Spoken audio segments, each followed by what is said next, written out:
Hey everyone, my name is Chris. I am the lead genius here at South Shore BMW. Thank you for taking the time to check this video out. So today I want to discuss the intelligent safety features inside of basically most of our cars, how to make sure those are active, how to disable certain aspects of that. It is a very common thing that we find during the delivery process and encore process. Actually, customers are coming back as well. Where they want to make these minor adjustments to their safety equipment, but they just don't know either how to do that, or they're claiming that they do shut something off, but it is not necessarily kind of sticking with those settings. So let's break this down and show you exactly what it is you need to do. The first thing you need to do in most of our cars, now again, if you have a vehicle with iDrive 8, this doesn't apply, but anything with iDrive, essentially 5, 6, and 7, you should have this green ring in the center of your dash. The green ring is your intelligent safety function, a quick way of getting into that menu. The green is telling you that all the systems are active, everything's enabled, everything is good essentially. The cameras can see everything and everything's all set. In order to make adjustments, we touch the green ring and we go into configure individual. Because in this case, you don't necessarily want everything on, but you do want to have some individual settings where maybe something is deactivated or pulled back a little bit, and this is where you'd go in to do that. So the top section there, that is the forward collision mitigation. That's going to do two things. It's going to look for people, as you can see there, and it's going to look for cars. Uses the camera right in through the windshield, and it's going to look for those two things. Now, if it detects those two things, it is first going to warn you by a visual warning in the head-up display if equipped, or in the center of the live cockpit. You'll see a red graphic. It'll be a red car or a red person, whichever's happening. And then that will be followed by a loud audible tone and then brake intervention. Now, of course, the vehicle is always going to give you the chance to brake and have full control, but if the computer is doing the calculations and the variables are unfolding, much faster than it's anticipated before, it's likely going to brake and be a little bit more aggressive before you can respond. So keep that in mind as well. Always trying to give you the chance to intervene and to do that. But if things are happening too fast, chances are you're going to be stopped before you even have a chance to do anything, which is why it's a really key safety feature. You can tap into here and you can basically degrade the levels of safety if you want. Early is going to be more proactive. Medium is going to pull that back even more. You can see, if you notice the difference, if you look at the car there, that car is noticeably closer in the medium setting versus the early. And late, of course, is probably, I would say, the least safe, if you will. Again, these systems are supposed to mitigate your incident, anything that may be unfolding in front of you. Nothing here is going to cause you to avoid the accident completely, but instead of hitting it at a high rate of speed, it may slow things down, so it's just a minor accident, if you will, or minor event. So with that in mind, it is important to understand that we probably want to be more proactive in this case. So early is the setting we typically set it at for most people. You cannot, though, shut this off at all. This does have to stay on. The lane departure warning, this is a system that works above 40. If you cross over the center lane or shoulder, traveling above 40 miles per hour, and your turn signal is not activated, it will provide a slight vibration in the steering wheel to get you just aware that you are crossing that center lane or shoulder.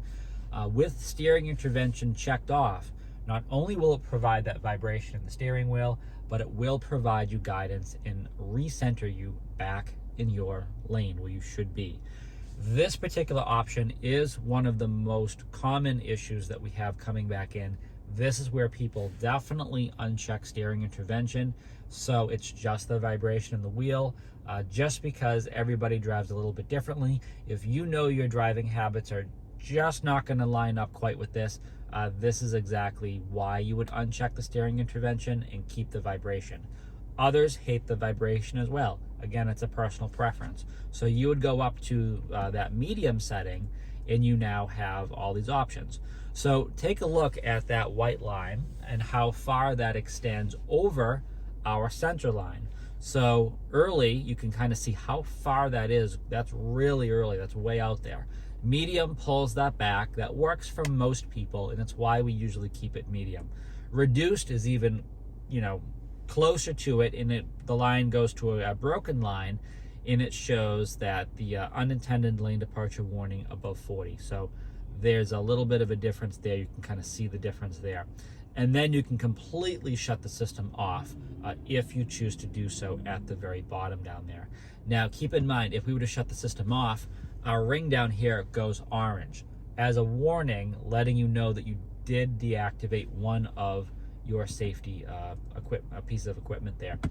Medium is where I'd keep it for most people, because that's going to be a nice blend. It's not too early, it's not too late.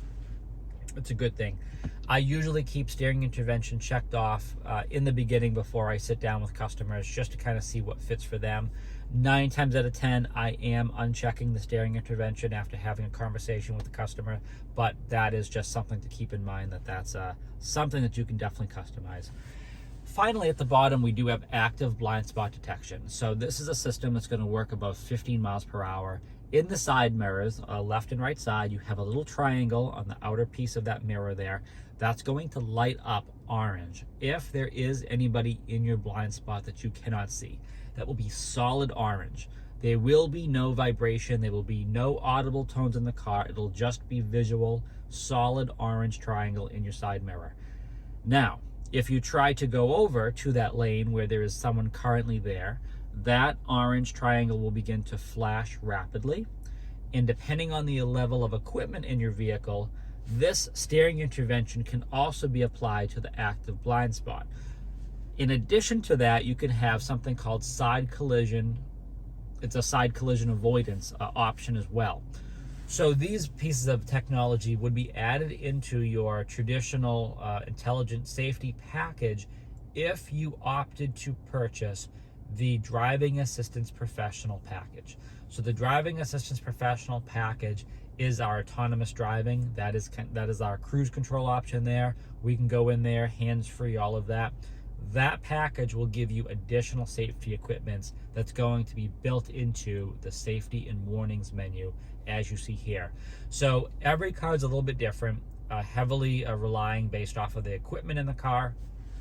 But what you're seeing right here on the display, this is traditionally what most of our customers are seeing in their vehicle. And this is usually the setup menu that we do. We keep it early for forward collision mitigation, medium for lane departure warning, usually unchecked steering intervention, and keep it for medium for blind spot. And just to show you again why medium for blind spot is good, because I didn't really do that. So medium, you can see the distance of the car. It's a good distance. It's not too close, it's not too far away. Early is way too far away, actually. So it's going to warn you that you really shouldn't be moving over to that next lane when there is a car far enough away. Perfectly fine.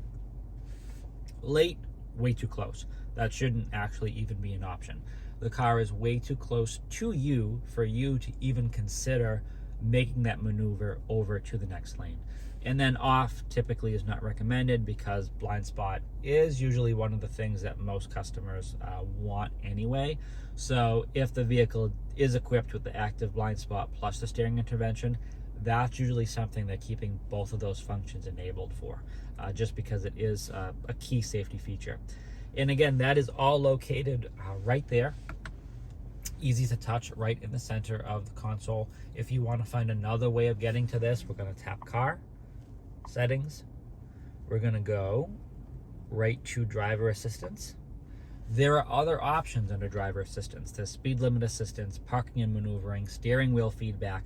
That's how you control the vibration intensity of that steering and wheel pulsing under those specific settings. But safety and warning, this is where we were initially. Safety and warning is how you get to right here.